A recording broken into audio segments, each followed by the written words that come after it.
महाराष्ट्र में हरियाणा का बहुत जिक्र हो रहा है। महाविकास आघाड़ी को लोकसभा चुनाव में अच्छी जीत मिली थी, लेकिन कैंडिडेट्स को चुनने में जिस तरह के मतभेद दिखे, उससे ऐसी आशंका बढ़ने लगी है कि कहीं हरियाणा जैसा हाल न हो जाए, अति आत्मविश्वास में नुकसान न हो जाए। माना जाता है कि हरियाणा में यही हुआ था। कुमारी सैलजा और भूपेंद्र सिंह हुड्डा की आपसी कलह का गलत संदेश गया और अपने ही बागी नेता इतने खड़े हो गए कि कई सीट हारने के बाद वे कारण उनका बन गए। ऐसा ही डर महाराष्ट्र में भी है, लेकिन इस बार घाटा किसी का भी हो सकता है। यानी एमवीए और महायुक्त दोनों ही बागियों और आपसी कलह से परेशान हैं।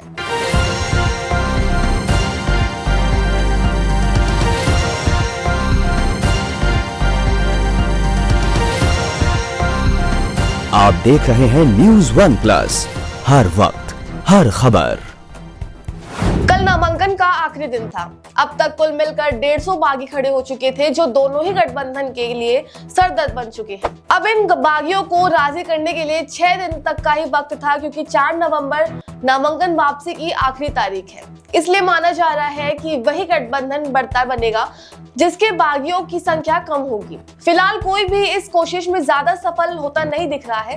भाजपा के नेतृत्व वाली महायुति और विपक्षी महाविकास आघाड़ी का कहना है कि उन्हें अभी भी 288 सीटों पर कैंडिडेट्स घोषित कर दिए। अब तक आए आंकड़े के अनुसार एमवीए के 286 कैंडिडेट के नामांकन का दाखिल हो गया है। इनमें से 103 कांग्रेस के हैं, तो वहीं 96 उद्धव सेना के और 87 उम्मीदवार एनएसपी शरद पवार के हैं। अब महायुति की बात करें तो इस ग्रुप में केवल 284 नामांकन दाखिल हुए हैं। अब महायुति की बात करें तो उसे 2 दल 5 सीटों पर आमने सामने हैं। इसके अलावा 2 सीट से कैंडिडेट ही नहीं दिए जा सके। भाजपा को भी इसके चलते परेशानी हो रही है। बोरावली जैसी सीट पर गोपाल शेट्टी बागी होकर लड़ रहे हैं, जबकि पार्टी ने संजय उपाध्यक्ष को उतारा है। इसी तरह नंदागांव सीट से निर्दलीय के तौर पर छगन भुजबल के भतीजे समीर ने नामांकन दाखिल किया है। कांग्रेस और उद्धव सेना भी कई सीटों पर आमने सामने है। यहां से पहले ही एकनाथ शिंदे की शिवसेना कैंडिडेट उतार चुकी है और विधायक सुहास कांडे मैदान में हैं। दोनों गठबंधन के वरिष्ठ नेता मानते हैं कि बागियों का उतरना एक चैलेंज रहेगा। फिर भी दोनों तरफ से कहा जा रहा है कि हम बागियों को मनाने में जुटे हैं। 4 नवंबर आखिरी तारीख है नामांकन वापसी की।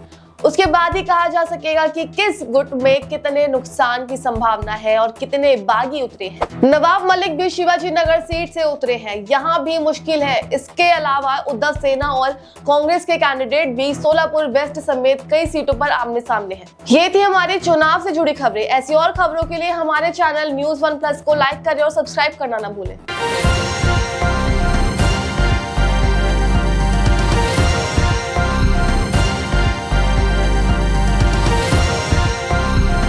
आप देख रहे हैं न्यूज़ वन प्लस, हर वक्त हर खबर।